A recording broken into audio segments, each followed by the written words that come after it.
দোকান বন্ধ হয়ে গেছে, যদি হাত দেখাতে হয় তবে কাল সকালে এসো এবং সাথে নজরানা এনো। আমি বিনামূল্যে কারোর ভাগ্য পড়ি না। ওই ব্যক্তির কণ্ঠস্বরে এক অদ্ভুত অনুরণন ছিল, যখন তিনি বললেন, ভাগ্য বিক্রি করা যায় না কামিল, আর কেনাও যায় না। তুমি নক্ষত্রের হিসাব তো করতে পারো, কিন্তু ওই নক্ষত্রগুলোর সৃষ্টিকর্তার ইচ্ছাকে তুমি জানতে পারো না। আজ তুমি সেই বৃদ্ধা মায়ের হৃদয় ভেঙে দিয়েছ, যার আশা শুধুমাত্র খোদার রহমতের ওপর ছিল। কামিল রেগে গেল। সে টেবিলে রাখা মুদ্রাগুলো মুঠোয় চেপে ধরে বলল, তুমি আমাকে শেখাবে যে আমার কি করা উচিত? আমি তা দেখি যা তোমার মতো সাধারণ মানুষ দেখতে পায় না। আমি ওই মহিলাকে সেটাই বলেছি যা সত্যি ছিল। তার ছেলে মরতে চলেছে, এটাই তার তাকদীর। ওই ব্যক্তি এক কদম এগিয়ে এলেন এবং তার চোখের দিকে তাকিয়ে বললেন, ভাগ্য বদলাতে এক মুহূর্তেও সময় লাগে না। মানুষ যখন নিজের জ্ঞানের ওপর অহংকার করতে শুরু করে, তখন প্রকৃতি তার পরীক্ষা নেয়।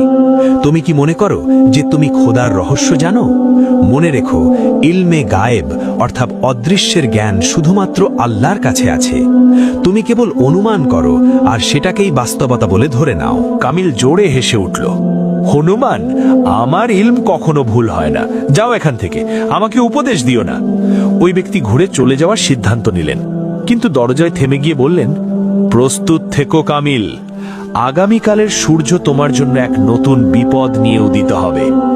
আগামীকাল বাদশাহ তোমাকে তার দরবারে ডাকবেন, কিন্তু পুরস্কার দেওয়ার জন্য নয়, বরং তোমার জীবন ও মৃত্যুর ফয়সালা করার জন্য। কামিল চমকে উঠল। বাদশাহ আমাকে কেন ডাকবেন? আমি তো তার কোনো ক্ষতি করিনি।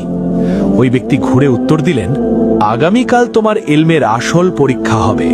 দেখব যে তোমার নক্ষত্ররা তোমাকে বাঁচাতে পারে কিনা। যদি তুমি সত্যবাদী হও তবে তোমার ভয়ের কোনো কারণ নেই, কিন্তু তোমার ইলম যদি কেবল একটি ধোঁকা হয়, তবে আগামীকাল সন্ধে নাগাদ তোমার মাথা দেহ থেকে আলাদা হয়ে যাবে। কামিলের শরীরে কাঁপুনি দৌড়ে গেল। বাদশার নাম শুনে তার ঘাম ছুটতে শুরু করলো। সে তোতলানো গলায় জিজ্ঞেস করলো, তুমি কে? আর তুমি কিভাবে জানলে যে বাদশাহ আমাকে ডাকতে চলেছেন? কিন্তু সেই ব্যক্তি কোনো উত্তর না দিয়েই অন্ধকারের মাঝে মিলিয়ে গেলেন, যেন দমকা হাওয়া ছিলেন। কামিল দোকানের বাইরে বের হলো এবং এদিক ওদিক তাকালো, কিন্তু ওই ব্যক্তিকে কোথাও দেখতে পেল না। কামিল ফিরে এসে তার গদিতে বসল। তার বুক ধুক ধুক করছিল। এতক্ষণ যে অহংকার তাকে আটকে রেখেছিল, তা ধীরে ধীরে ভয়ে পরিণত হতে লাগলো। সে নিজেকে সান্ত্বনা দিল, লোকটা পাগল ছিল, হয়তো আমাকে ভয় দেখাতে এসেছিল। বাদশাহ আমাকে কেন ডাকবেন? আর যদি ডাকেনও তবে পুরস্কার দেওয়ার জন্যই ডাকবেন। সর্বোপরি আমি এই শহরের সবচেয়ে বড় জ্যোতিষী।